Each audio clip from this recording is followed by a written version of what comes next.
वाली है दुनिया, जोशीमठ से मदीना तक दे रहे संकेत, क्या सच होने वाली है न्यूटन की भविष्यवाणी?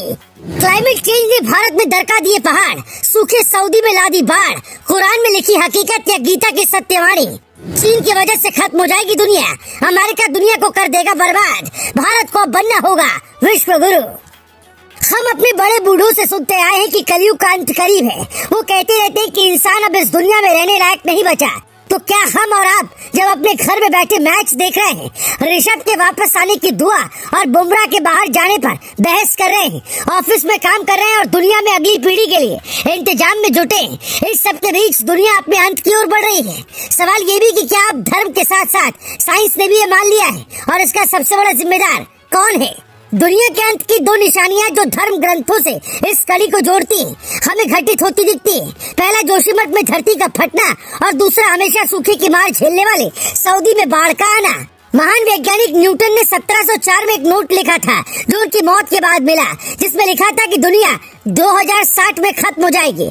उन्होंने ये भविष्यवाणी धार्मिक गणनाओं और साइंस के मानकों को आधार मानकर की थी।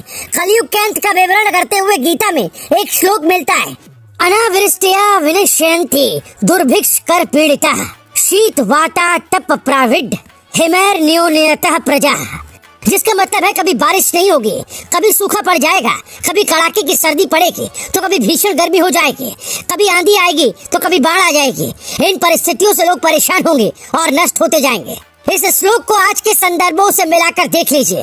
उत्तराखंड में आई जल प्रलय को अभी ज्यादा दिन नहीं हुए, अब जोशीमठ में जमीन दरकने लगी, बड़ी बड़ी दरारें आ गई, घरों की दीवारें दो फाड़ हो गई हैं। अगर इस्लाम के हिसाब से भी देखें तो मोहम्मद साहब ने कयामत की जो निशानियां बताई थी उनमें से एक थी कि अरब की धरती हरी भरी हो जाएगी, वहाँ नदियां बहने लगेंगी। आप जानते हैं कि सऊदी अरब में एक भी नदी नहीं है, वहाँ नाम मात्र की बारिश होती है, लेकिन अब वहाँ बाढ़ आ गई है। इतनी बारिश हो रही कि गाड़ियां बह गई, लोगों के घरों में पानी भर गया है, दुकानें बंद हो गई। ईसाइयों की पवित्र किताब बाइबल में भी इसका जिक्र है कि दुनिया के अंतिम वक्त में भूकंप आएंगे, युद्ध होंगे और भूखमरी फैलेगी। कुछ साल पहले महान वैज्ञानिक स्टीफन हॉकिंग ने भी भविष्यवाणी की थी कि 600 साल में दुनिया खत्म हो जाएगी। अगर हम इन सब बातों को दरकिनार कर भी दें और सिर्फ साइंस को सर्वोपरि माने तो मिस्र में हुए संयुक्त राष्ट्र जलवायु शिखर सम्मेलन के बीच आई ग्लोबल कार्बन बजट 2022 रिपोर्ट में कहा गया कि साल 2022 में 40.6 बिलियन टन CO2 यानी कार्बन डाइऑक्साइड दुनिया ने छोड़ी, जो 2019 के उच्चतम वार्षिक उत्सर्जन 40.9 बिलियन टन CO2 के करीब है।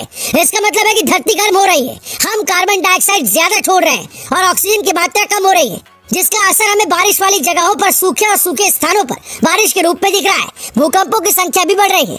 8वीं क्लास की विज्ञान की किताब में ही सब समझाया गया था कि हम कार्बन डाइऑक्साइड बाहर फेंकते हैं और सांस के साथ ऑक्सीजन अंदर लेते हैं, जो हमें पेड़ों से मिलती है, पर पेड़ों को तो हम काटने में लगे। लेकिन इसके लिए जिम्मेदार कौन है? कम जानकारी रखने वाले लोग मानते हैं कि भारत में ज्यादा जनसंख्या है, इसलिए हमारे यहाँ ज्यादा प्रदूषण होता है। लेकिन आपको जानकर हैरानी होगी कि 2022 की रिपोर्ट के मुताबिक दुनिया में सबसे ज्यादा 31% कार्बन डाइऑक्साइड चीन ने छोड़ी, 14% अमेरिका ने, यूरोप में 8% और भारत ने मात्र 7% कार्बन डाइऑक्साइड छोड़ी है। मतलब दुनिया की करतूतों का हर्जाना हमको भी भरना पड़ेगा और दुनिया को कोसने वाले देश अपने गिरेबान में नहीं झांकेंगे।